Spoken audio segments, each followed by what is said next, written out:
Welcome to another edition of One on One with Mitch Lafon. Joining me this week from Exodus is singer Zetro, talking about their current tour with King Diamond and when exactly can we expect a follow-up album from the band. Also, Lajon Witherspoon of Sevendust talking about Kill the Flaw and all things Sevendust. And recently, Phil Alsamo and Superjoint Ritual played in Montreal, and I got to head on over to the venue and interview their new drummer, Blue, and guitarist, bassist Steve Taylor, who are, of course, also in Phil Alsamo and the Illegals. Blue, the drummer, is in another band called Warbeast. And during the interview, he essentially announces that the band is going to be going on a permanent vacation. I do not want to sit here and tell you that they have broken up, but I can say that Warbeast will not be releasing any new music or touring for the foreseeable future. So take a listen to that. No co-host this week. Let's jump right into it because it is a triple header. Here is Zetro from Exodus. We are speaking with Zetro of the band Exodus. Good day, sir. Always a pleasure to talk to you. Always a pleasure to talk to you. How you doing today, Mitch? Good, doing very well. In fact, the last couple of times we spoke, the band played the Heavy Montreal Festival, and we did an interview a couple of weeks after that too. And I just wanted to say thank you for that because you were so gracious, so kind, and You're welcome. It was, you know, it was more like you were excited to talk to me rather than I'm excited to talk to you, and that's a refreshing attitude to have. Just to, it's nice. It's the way it should be from everyone, honestly. Yeah, it takes so many different people in the business to catalyst it. I mean, there could be the musicians and the labels, but there's the fans, there's the press, there's the crews, there's the people that. Everybody has an important job. Everybody does. If you don't talk about me or, choose to talk with me, then how's the fans going to know any more? So it's a catalyst. It goes hand in hand. And I wish more artists would realize that so that, they don't take this type of thing for granted, because I really don't. Yeah, it was great to see. And I'll finish with this. Speaking of that, is when I interviewed you just before Heavy Montreal, you said, boy, at the festival, I'm going to come look for you at that media tent and say hi and shake your hand and thank you for doing the interview. And you sort of think to yourself, yeah, sure, whatever. And you did. And I was like, oh, wow, okay.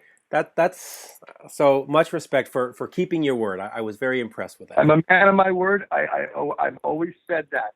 Yeah. If I say I'm going to do something, I will do it by hook or crook. Yep. And I don't forget, and I don't talk like just to say things. You know what I mean? I speak the truth always. Yeah. So let's talk about that in terms of your general attitude. You've been in and out of Exodus. And yep. the times that you were in and the times that you were out, there was at times some bad blood. There was some things said by everybody involved. There's no innocence here. Nobody was innocent. But you've become, well, I don't want to say you've become, but the attitude is certainly more positive now, and there's no bashing the other guys in the band or whatever. If anything, what changed in your life that brought forth this new positivity? And is that even fair? I mean, were you at some point an angry young man that just had a moment? I don't know. I think my deal with the band and the things that went on are out of hurtfulness. Okay. From the way that I carried myself. And again, the way that I left in 2004 is not the way you should do things. No, not at all. I take full responsibility for that. And I don't blame those guys for being angry at me all those years for the way that went down and hesitant to bring me back. I could understand that. You don't want that guy. Who wants a guy who's not into it? Being on the road, he's the worst guy. It's the worst feeling ever. Everybody's got to be down and into it. And I wasn't. There was other things going on that I had to take care of, which leads me to now, which I don't have any of those things anymore. It's all about the band as number one. So when I was given the opportunity to audition again for Exodus, I knew how I was going to approach everything this time around, and that's everything. And so it starts with myself. Everything starts with yourself. You can point the finger at everybody and go, oh, woe is me, but you start with yourself and work your way out. What could I be? How could I be? Who wants to be that person? Right. You know, so I refuse to have an argument with anybody in the band. I refuse to go in that type of mentality anymore. There's no reason for it. We are much older, much wiser. And so I carry myself with the fans, with the press, with the band, with everybody. Like, I'm very fortunate to get to do this. I'm very fortunate after 30 years to still be relevant. I'm very fortunate to play in a band that's revered by so many people. And it's so hard to make it in this business, let alone have all those things. Why take them for granted for whatever reason?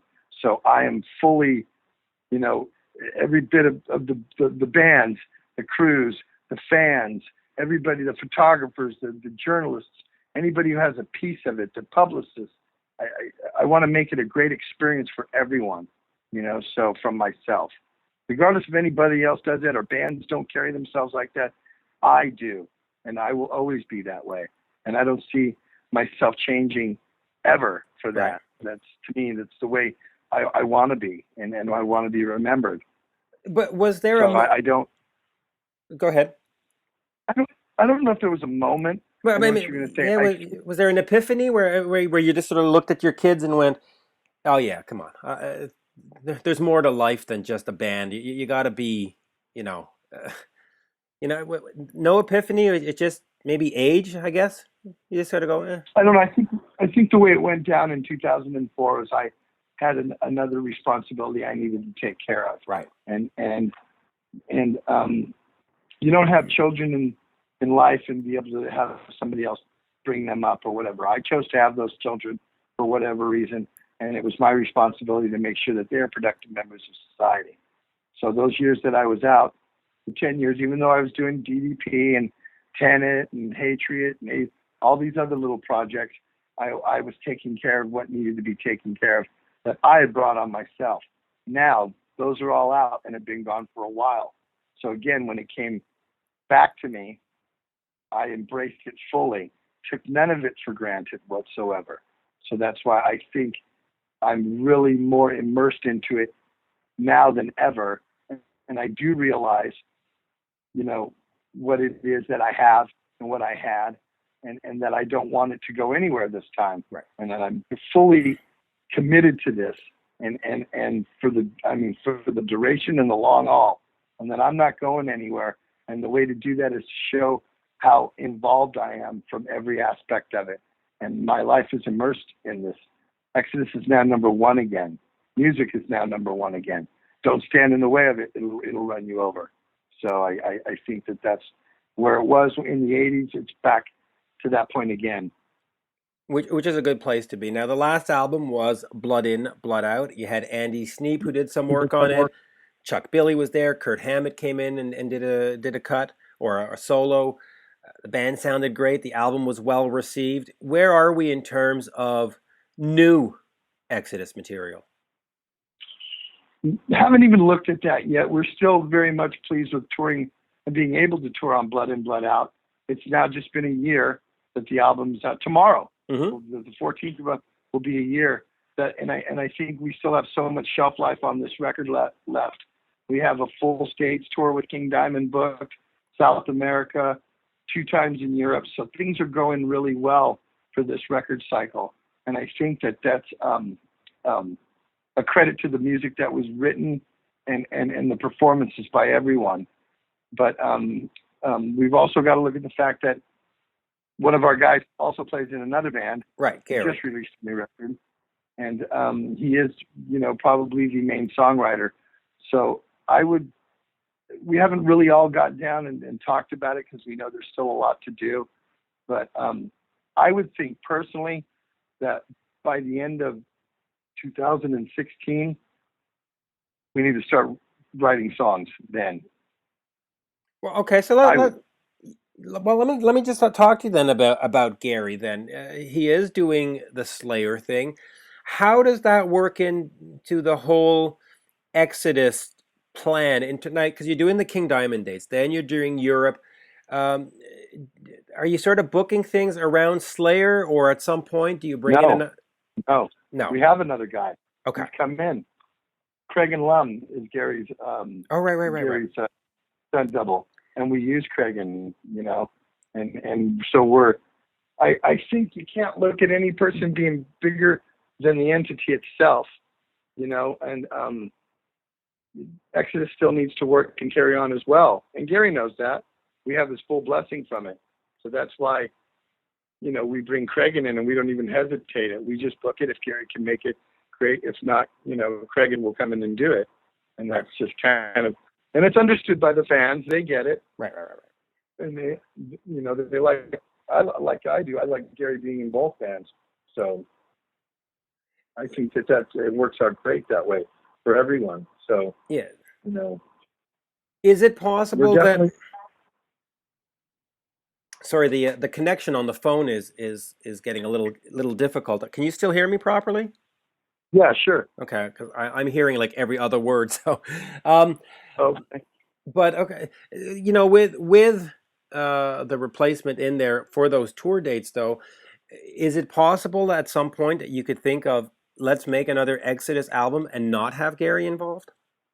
No, definitely not. Gary is Exodus. He's the only one that's been on every single record. Absolutely. Gary writes most of the lyrics and the music. He is Exodus, right? Personified.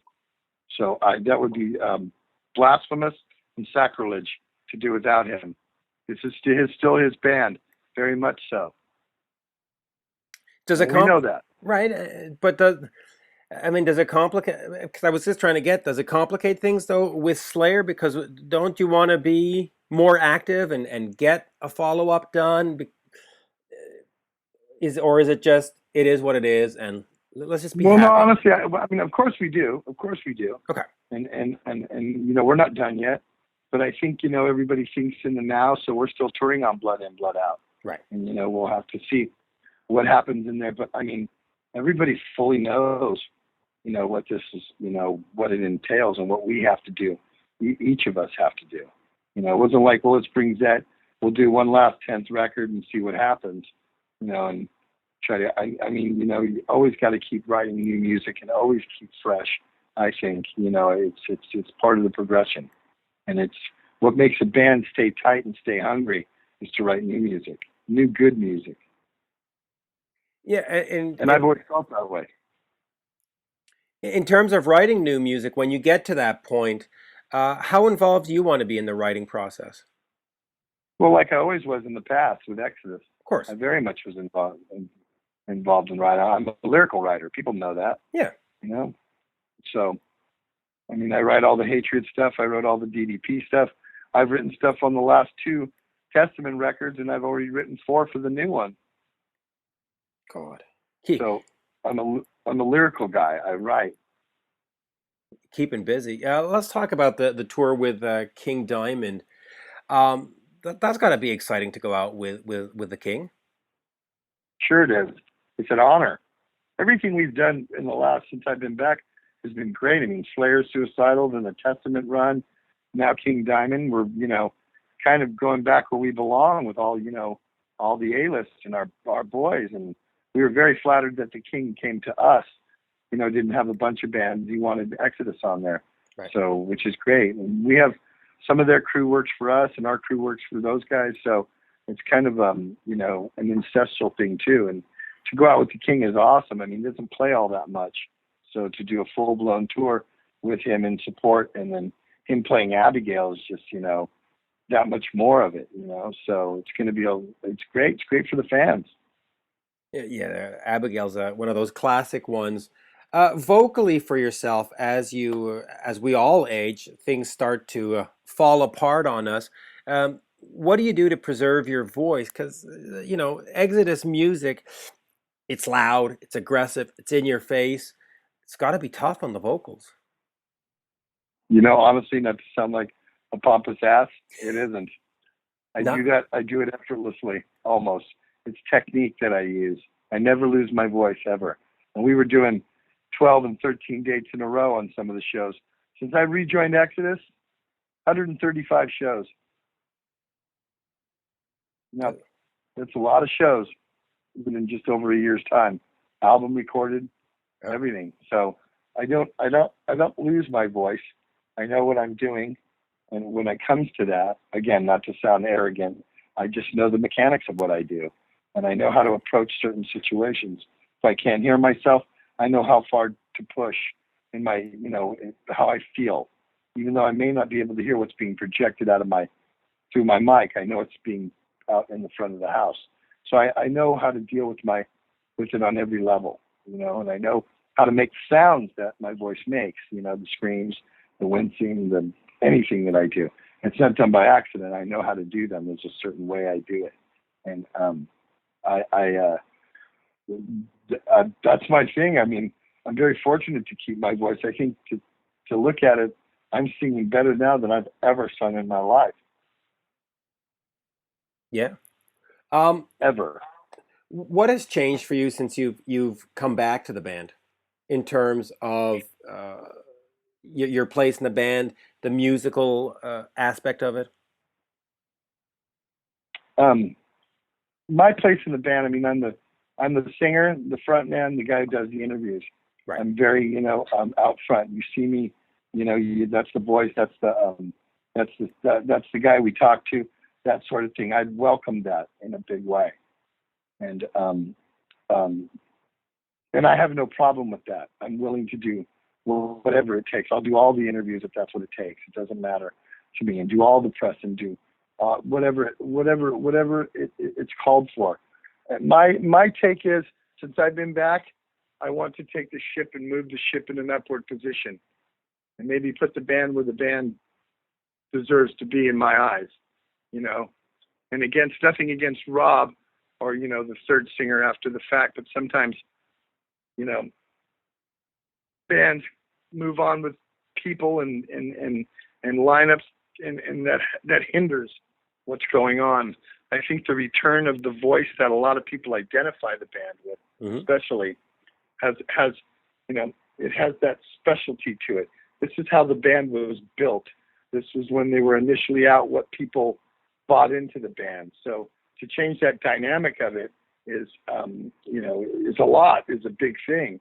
So not to say that they didn't do well with Rob, they did, and I like the music that they played with Rob. I think that just like anything, Ripper did a great job when he took over for Halford, but it wasn't Halford. Even listen to Blaze Bayley records with Iron Maiden. Those are probably some of the heaviest songs, but it wasn't Bruce.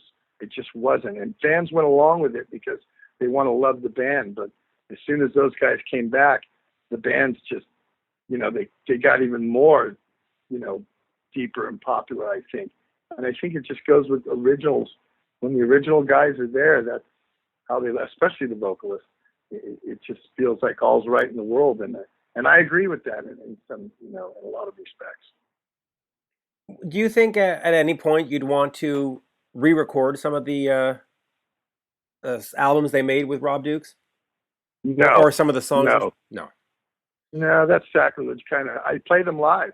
Right. We've got a fistful of them that we play from that era. And if you look back on any history from a band as legendary as Exodus, nobody plays the other singer stuff. Sammy won't play. Dave won't play Sammy. Rob and Bruce don't play, any of the Ripper or Maiden stuff. Joey does not play John Bush era Anthrax. It's just singers are kind of like that. Though John Bush did and Anthrax did did that Greater of Two Evils album where they redid all the Joey Belladonna stuff with John singing it, which was an interesting concept for them. So where do we go from here? 2016, we've got the European tour. Gary's doing the stuff with Slayer. Do you start writing by the end of next summer, or is it just sort of tour all the way through? Well, we'll tour all the way through as soon as it seems that we've all decided that the cycle. We'll speak to the management and the agents, and they'll feel that maybe it's time to start, waning. Although this is my take, a legendary band like ours, and we're very fortunate, they can always play. There's always something to play. You know what I mean? It's not like you have to. Well, you don't have a record out, so you can't play. I mean, that's kind of for a new band that makes sense. But for somebody around like us, we can always play. You know, although new music is definitely an imperative thing. You have to have new music to keep going. We're not going to sit back and just live on what we have. We'll be writing new music. That's definitely what we have to do.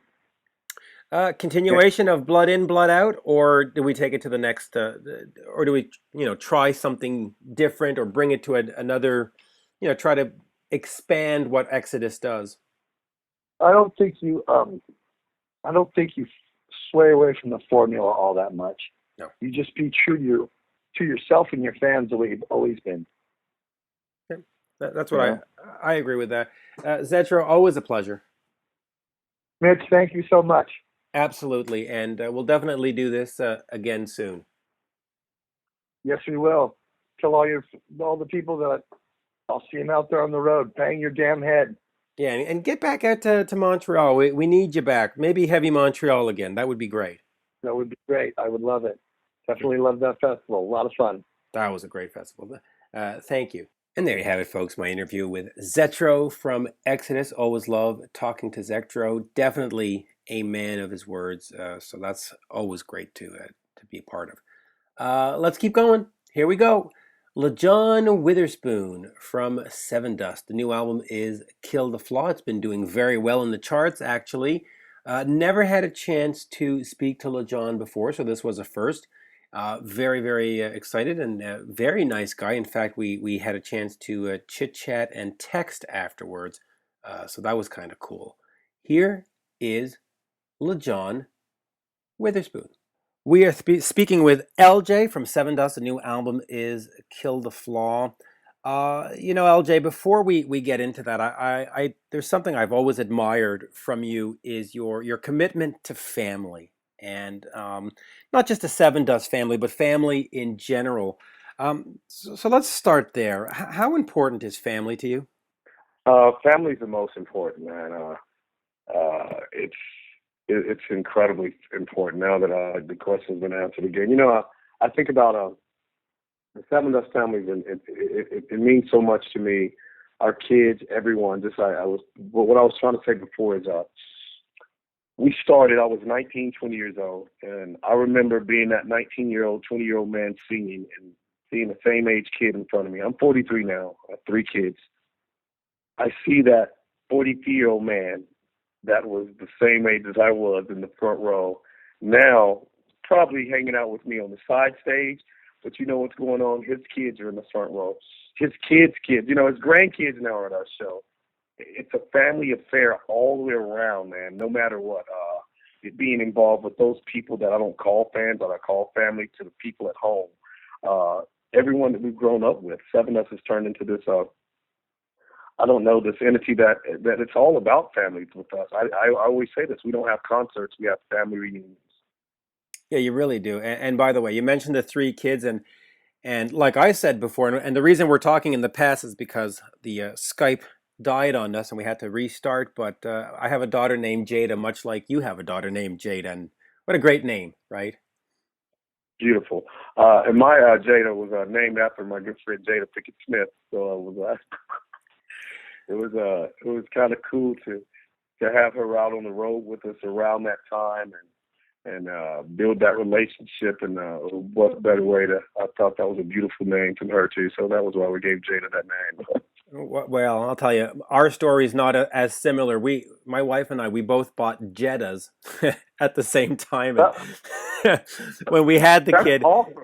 Yeah, and so we sort of derived Jada from Jeddah, but don't tell my kid. She thinks it's Jada Pinkett Smith. Smith. Story. That's still cool. She thinks it's the same thing. Let's get to Kill the Flaw, the 11th album. And so the first question is always, what keeps you making music? I mean, you certainly have, 10 albums before that, at least 100 songs that you can tour on and do all kinds of stuff with. What keeps you going and what keeps it fresh? Man, you know what? What keeps us, I think, the music, just us. I can't believe we're still doing this. I mean, you think about this. I have this little hangout in my garage where I fix up my old cars and stuff. And recently, my wife went through this wardrobe case of mine, and over the years, I've always framed passes. And the other day, I was in there fixing up my car, and I looked at, I put these up on the wall, and I can't believe that I have Sevendust Woodstock '99 All Access Pass. I have the Tattoo the Earth. I have when we played the Playboy Mansion, I have the band Cold, Stain, all these bands that we grew up with, man. And, you know, just the history of, I can't believe we're still here. So I feel like we have to keep going. There's still so much music in us. Every day I feel like we've been around forever, but a lot of mornings I wake up and still feel like I'm at the beginning, and there's so much more ground to cover. I feel like with Kill the Flaw, it's another door that's opened up for us, you know, to continue to make sure that we get this Sevendust music out there, man. And if we've been around this long and we hadn't slowed down, I don't see any reason why we should now. You know, if we still have it in us and we can keep making this music, let's do it. You know, you've mentioned you've been around for so long. What's remarkable, though, with the exception of, you know, a few years in the mid 2000s, it's been the same guys the whole time through. Is it complicated to keep the same guys on the same page? Has it just been very easy? Um, were there any moments where somebody other than, you know, Clint, who walked away for a bit, but because, you know, you've been through a lot, almost bankrupt, Yeah. and record companies, and just tell me about how you managed to keep it all together. I don't know. You know what, man? We have been through some crazy stuff. People, hands in our pockets and ripping us off. And at the end of the day, you know, them having the money, not us having the money. But at the end of the day, you know, it was disappointing and like, oh my God. But anytime we were together, it was never a fact. And we never said, are we not going to do this? Because we had too many people that were expecting us, that didn't know what was going on. And for us, we had too much music to do. You know, if there's anything that I could say now to anyone in the music business, be it man or woman, is to be a businesswoman or a businessman in the music business. Stay true to your art.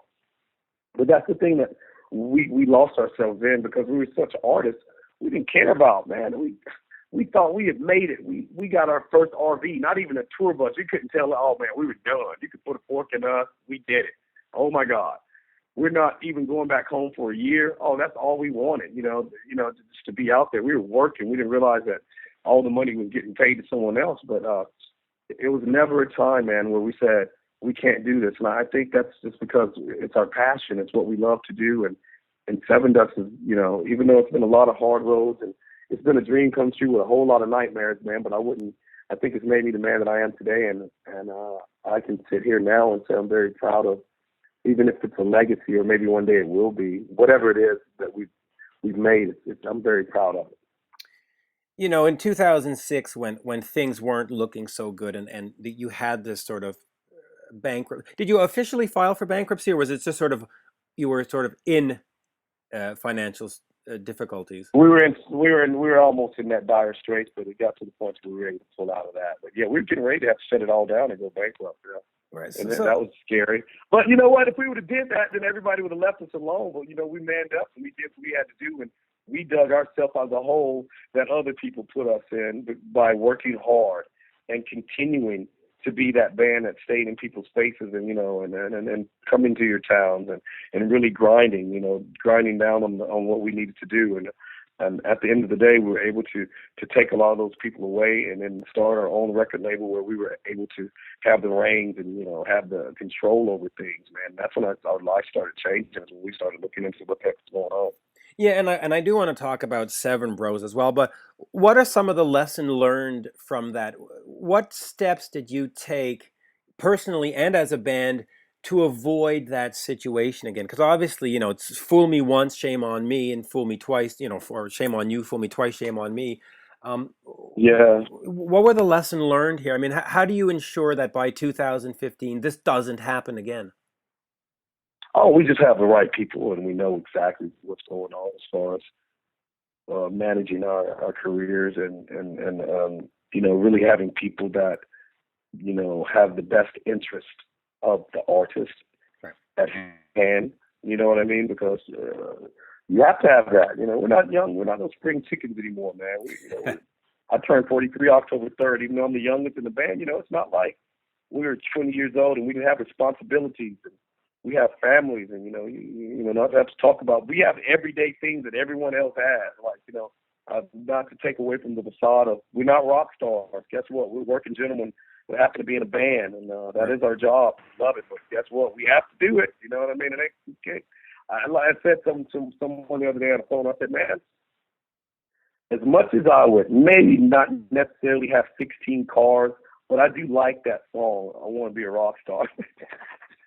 I like the thought of that Nickelback Chad dream, but he does live that. But I never made it to that point. But it is cool to think, that one day you could have that stuff. But I don't think I would have that many cars, no matter what. But I wouldn't live that crazy. But we're very blessed, and we're happy with what we do have. It's interesting that you mentioned Chad. He obviously is the lead singer of Nickelback. They've had to cancel their tour because he's had throat issues.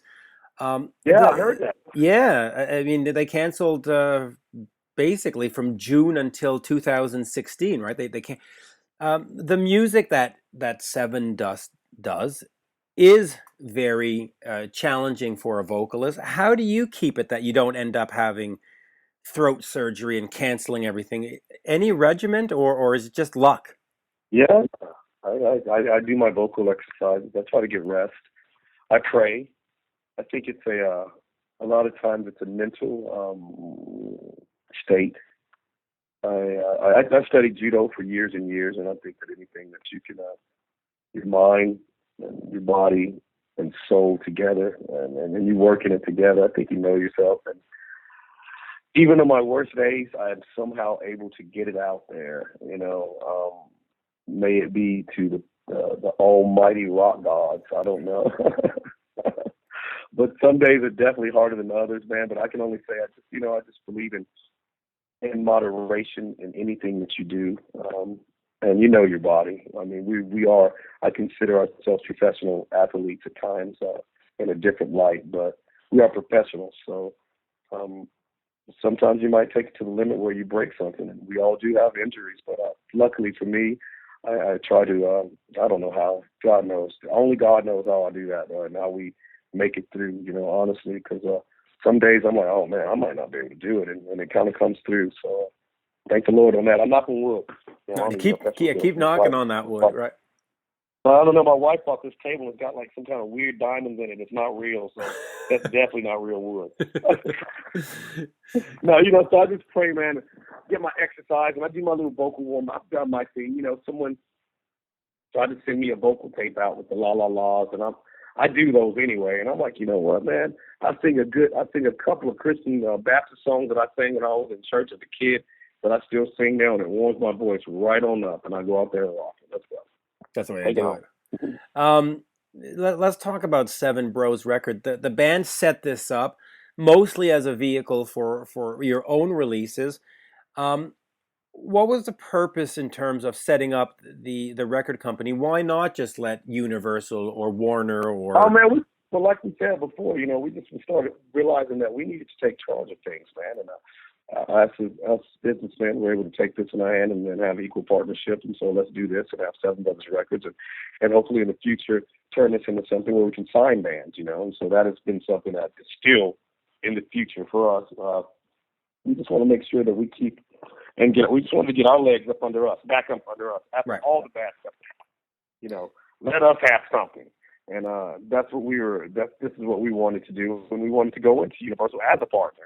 And that's been ongoing working relationship that's worked. And with that being said, it's been the best thing that's ever happened to us, and especially with bringing in our new management, it's even a better thing. So it's been a long process, but you have to weed out, and we all know sometimes it takes a little while to weed things out because everything is contractual in the music industry. So we just kind of, hopefully we've done the right thing, and I think that we have, and it kind of shows in the writing process, the creativity that we have as men, not going in so stressed, if that makes sense. to be able to be these artists now. And I think it's with this new avenue that we've been taking, I can only expect even bigger and better things to come out of us now. Yeah, and it does give you a certain amount of control over the material, right? Because you, if I understand it correctly, you make the album, then you license out the rights. Is that about Oh, right? we have all the control. Right. We're So, involved, yeah, for sure. so you have the musical direction. Now, then on the last album on Time Travelers, you went through Pledge Music. How was that experience for you? And is that Hey, no, okay, now let's see. No one has ever asked that question. I want to dance around this the right way, politically correct. Pledge Music for the family that participated was an incredible venture for us. The incentive things that we did, like me sitting down and writing lyrics for 500 people, those type of things, me signing lyrics on guitars, the studio hangs, the private dinners, the stuff that we put our time into, that was incredible. I would love to do a venture like that again. The only thing that I think that I would do is we would do it Sevendust family and with Sevendust only. We wouldn't pull anyone else in. Not stepping on anyone's toes, but does that make sense? absolutely, absolutely? And you know, and I do have some experience with the I Pledge think thing. at the end of the day, the people that did that. The Skype gremlins were out for my interview with Lajon Witherspoon. Let's not waste any time. Let's get right back to when we reconnected. Let's call this part 2 of my Lajon Witherspoon interview. By the way, the good thing about Skype hanging up on us is that the reception I'm getting now is a lot better than what I was getting before. So We're getting anyway, closer and closer. yeah. Now, other than that, one thing that I wanted to mention, because we talk about the band being together and being a family, was when Clint decided to step away. How is that for you personally? Was it something you understood, or was it like, oh boy, what's going on here? Man, it was hard, but I understood. I feel like, he had his demons that he had to deal with. And I think, like, there it goes back to family, man. If there's any place that you can always come back to, it's home. And that's how we felt.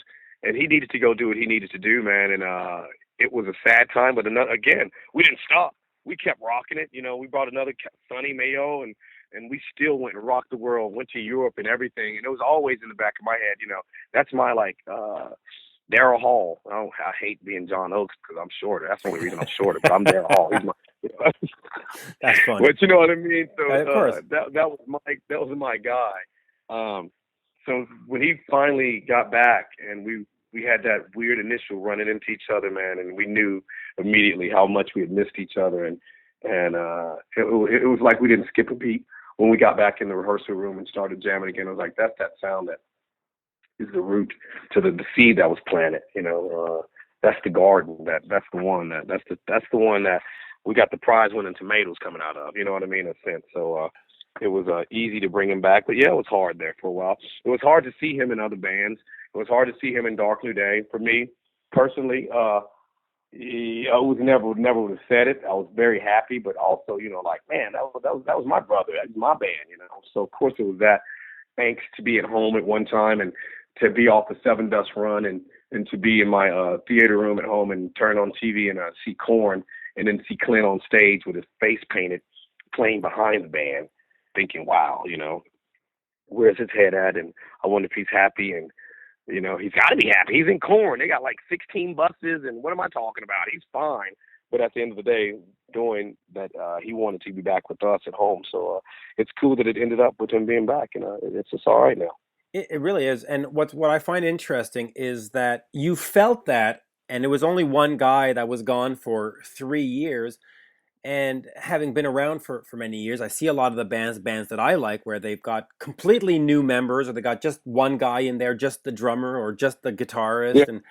And is that something that you could envision for Sevendust? I mean, if it wasn't these guys, Would you carry on the name and just be LJ Sevendust in 2025? No, No. I don't think.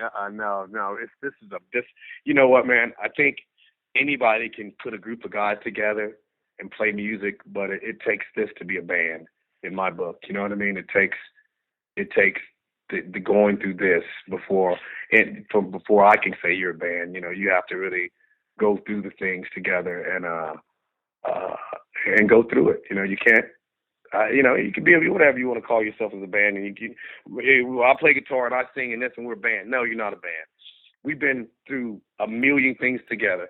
This guy's mom died. My mom, his grandma. I was at his funeral. That's a band. Those guys that know each other and that go through the things together. Where I fought my brother last night, but we shook hands this morning about it, and we're still going on. Let's go hit that stage. That we roll with the punches together. That's a band to me, and I think Sevendust is definitely that we're a band. And if any of us left more than that, I don't think that I would be like, yeah, LJ to Sevendust is too weird. So then for you, it definitely is band over brand. Brand doesn't really mean anything to you. Now, if we all had masks, maybe it's not too late for that. If we all started, that's right. It might not be too late. We do the second leg, Kill the Flaw, and be like, man, they got masks on because we're getting ready to keep this brand going. But I would hope that we could continue to go on and this. I think the Sevendust brand, I would love for it to continue to be, even after one day that it shuts down, for us to be that kind of band that's like, that's Sevendust. That was a good band, and we still love it to this day. And they're still on the charts, and they're still outselling these new bands. That's what I want one day. It really is. It actually is remarkable to keep doing it, because a lot of people don't realize that to have a hit single, there's a lot of one-hit wonders, but to have a music career, that's right. Work. I mean, that's something to be admired. You're sort of one in a million. There's not a lot of bands that survive, let alone 1 year, 21 years, right? Right. Did it go off again? No, did not go off again. All right. I'll tell you what, man. I look back and I read these interviews and stuff. And they're like, Sevendust, the most underrated band. And, for years they kind of get me down. I'm like, oh, man, that sucks every time I hear we're the most underrated band. Today I look at that and I'm like, you know what, that's fine. You know what, we're underrated, but we're still here. You know what, we didn't have a single that went top 10, and then the next week you wonder what the hell happened to that band because you don't see them anymore and they're not even together anymore. And they had one single. I like the fact that we're able to go out and tour the world and with this Kill the Flaw, to the States, and then start back over in March in Australia and start building that over again and not saturate the States, and then come back to the States and have a second single and still be that band that's been around for almost 20 years, man. It's like, what the hell's going on? Yeah, it's great. LJ, it's been a great pleasure. I know our Skype connection today has given us headaches after headache, but it's a pleasure to talk to you. Have a great interview, my brother. Yeah, pleasure speaking with you. And hopefully you'll come to Montreal soon. We have the Heavy Montreal Festival in August that has, 45,000 people, Metallica and all this. If you have anything to do to make that happen, please do it, man. I love it. Montreal is beautiful, and we can't wait to get back there. And so I have to walk. My wife just came in, and I'm walking in the laundry. You make sure that you tell little Jada hello from us. Oh, I absolutely will. Thank you.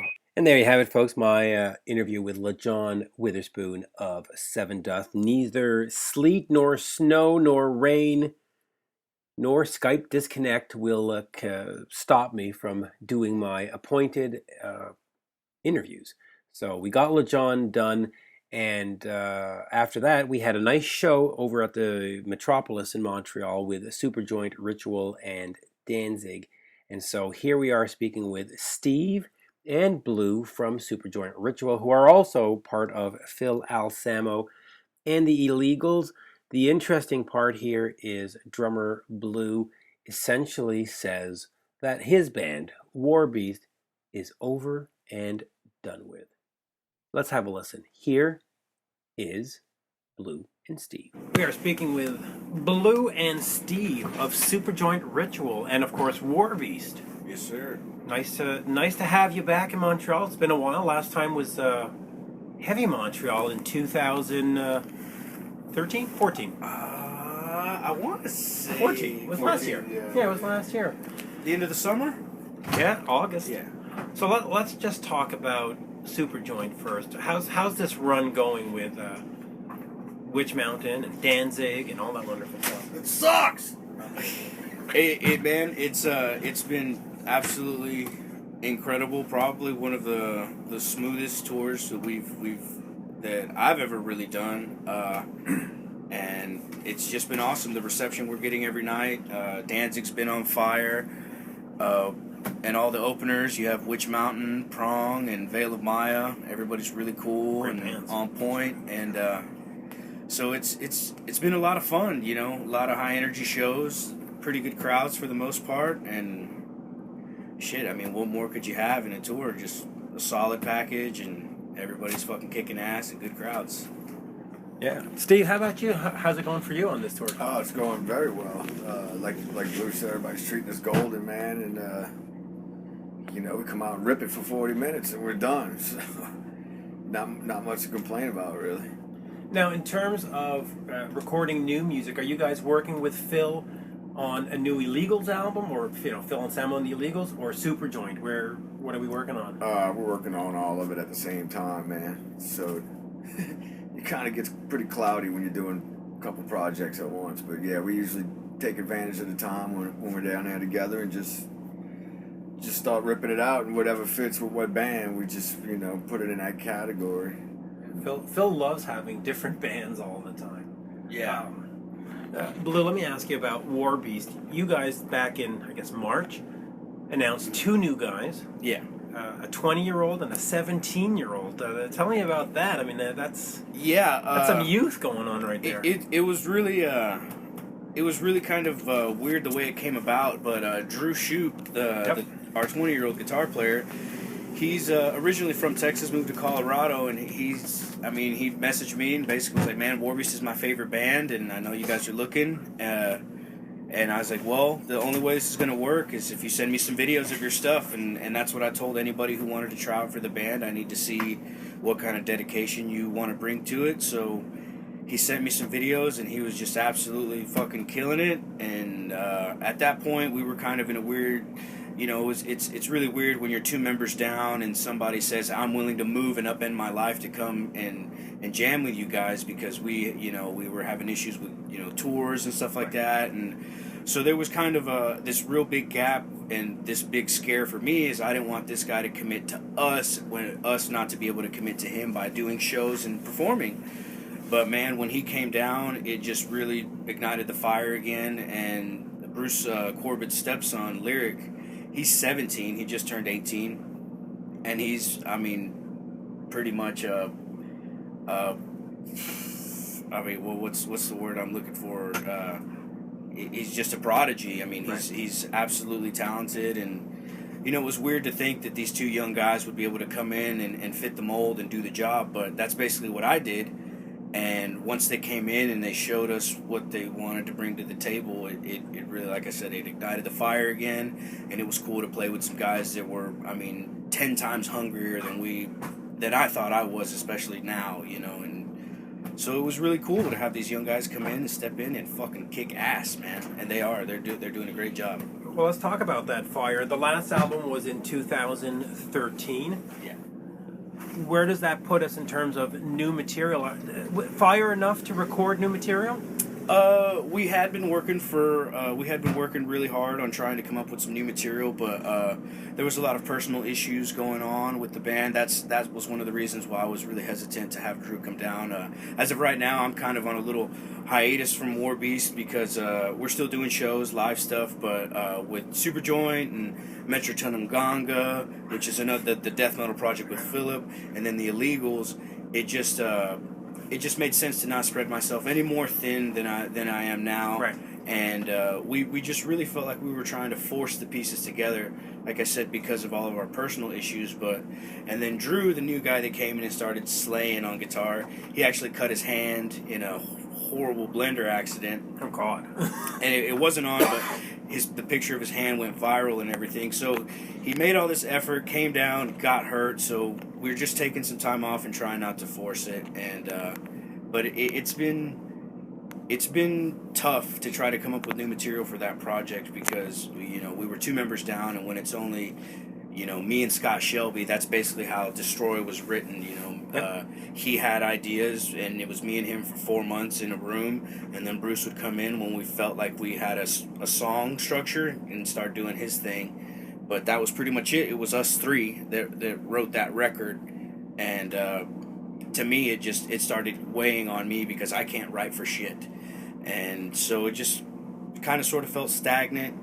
So you have all these issues, but then these young guys come in and start kicking ass, and then you have an accident. So it's been a 1 step forward, 2 steps back kind of thing. But right now, we're Which is good then that you have Phil. Yeah, which is definitely good that we have Philip. But again, Warbeast hasn't really had the time to come down and take the time with Philip to try to, get out of our stagnant 4/4 thrash, which is what we are, but we still need to grow a little bit, and we just haven't really had that time, with these new guys and everything. So instead of forcing it, I said, man, I need to take a step back, and Bruce Corbett's having some heart issues as well, some medical issues. So there's just lots of personal reasons. I know about heart issues. I've had 2 surgeries, one this year. That's scary. So, that's scary shit, man. I know all about it. We all love Bruce, and it was just with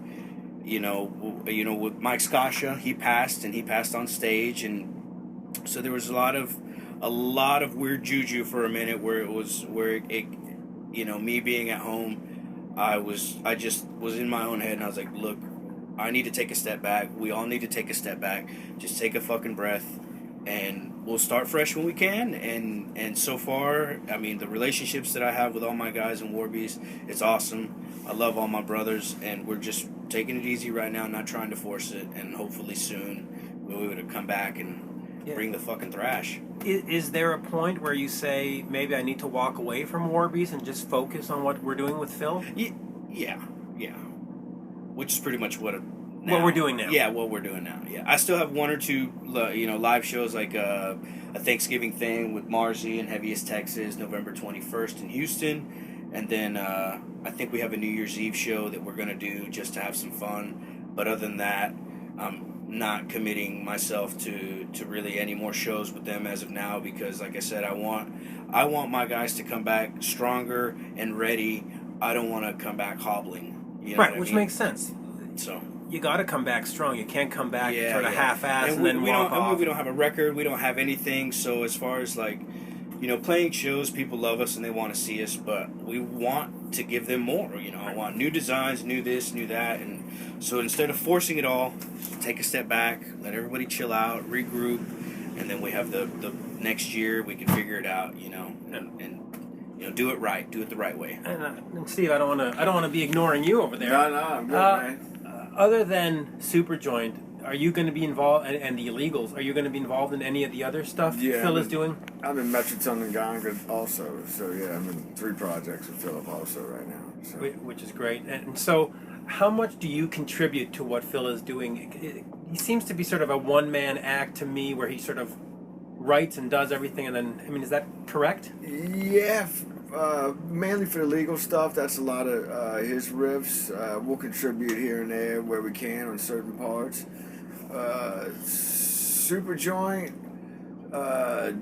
him and Philip and Jimmy are like the main writers, pretty much. But on our jam sessions, we've all been throwing ideas around. And with Metroton and Ganga, that was just me, Philip, and Blue sitting there kicking around ideas and writing riffs together and taking scrap riffs from the Illegals that were too fucking ridiculous and heavy and making a whole separate band out of it. So, it's a little mixed match of everything, But, you could definitely hear Philip style all over everything, being the main writer for all 3 projects. I'll ask this to both of you. Since Phil is essentially a solo artist, why does he need all these different venues? Can't you just say to him, listen, Phil, you want to make a thrash record, make a thrash record. You want to make a pop record, we'll be there. Do we really need Superjoint and Phil? Can't it just be Phil and then whatever comes out comes out? Well, you know, the Superjoint thing's its own entity, you know, Sure. before the illegals. Sure. But I see what you're saying. You know, some of the lines get blurred from band to band. You know, and as of late, me and Blue seem to be like the housecore fucking house rhythm section. Yeah, yeah, go-to guys. Yeah. So Yeah. So I mean, it's it's very lucky for us. You know, I'm great position. You know, to be in, and you know, I switch up from bass and guitar on a different project. So you know, it's always keeping it interesting for me. You know.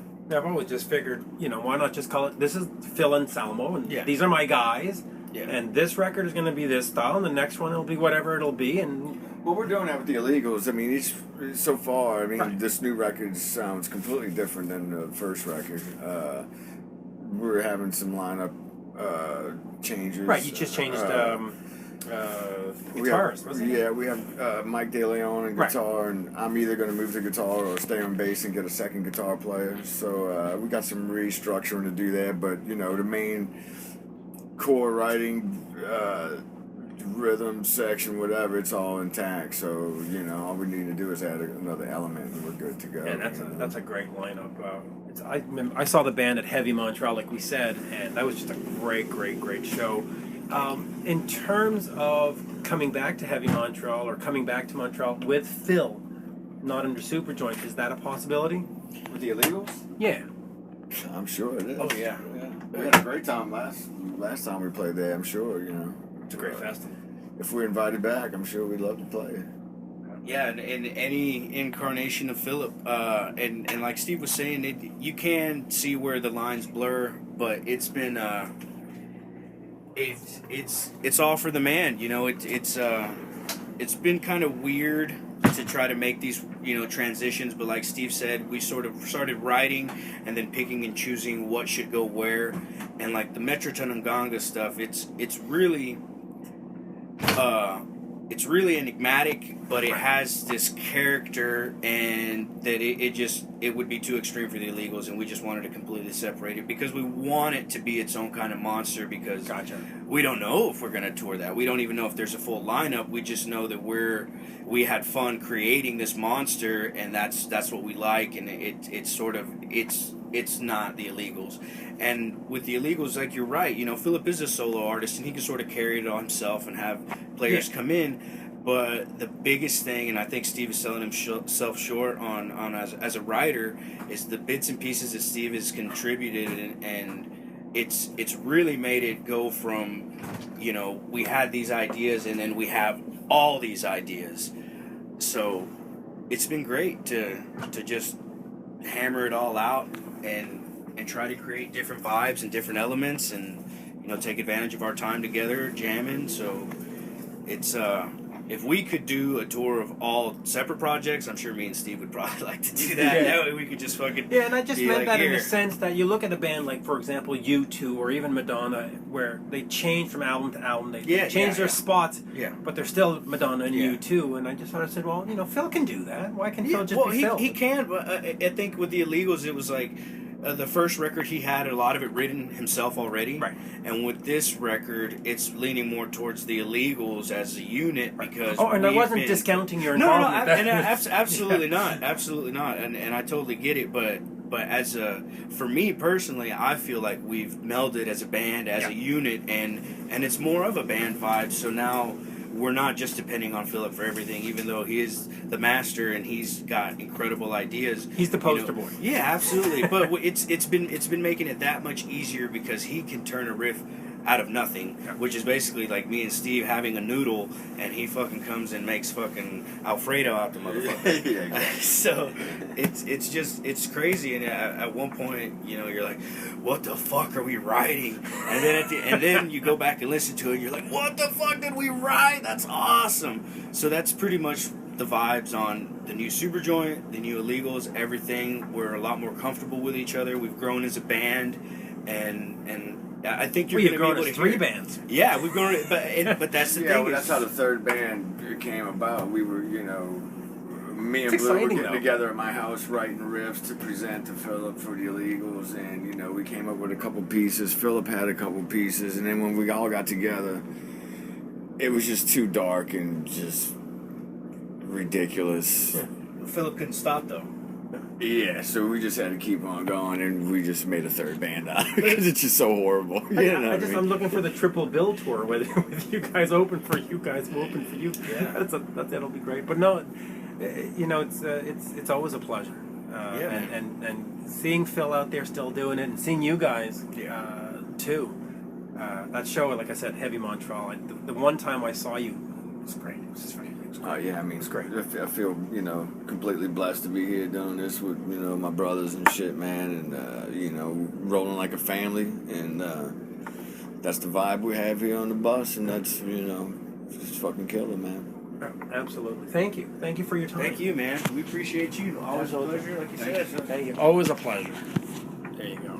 That's fucking kick-ass, man. That was a good one. And there you have it, folks. My interview with Blue and Steve from Superjoint Ritual. Nothing warms the cockles of my heart like ambient bus noises. Always fun for an interview to have some ambient bus noises. But there you go. There you have it, folks. Triple header. I hope you enjoyed the show. Please keep listening.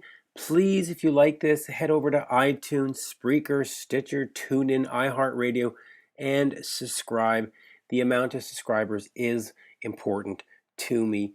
And of course, the more subscribers and the more people know about this, the bigger, better guests that we can get. Not to say that the guests that we had today and that we've had in the past weren't big and exciting, but, you know, it's all part of one larger package.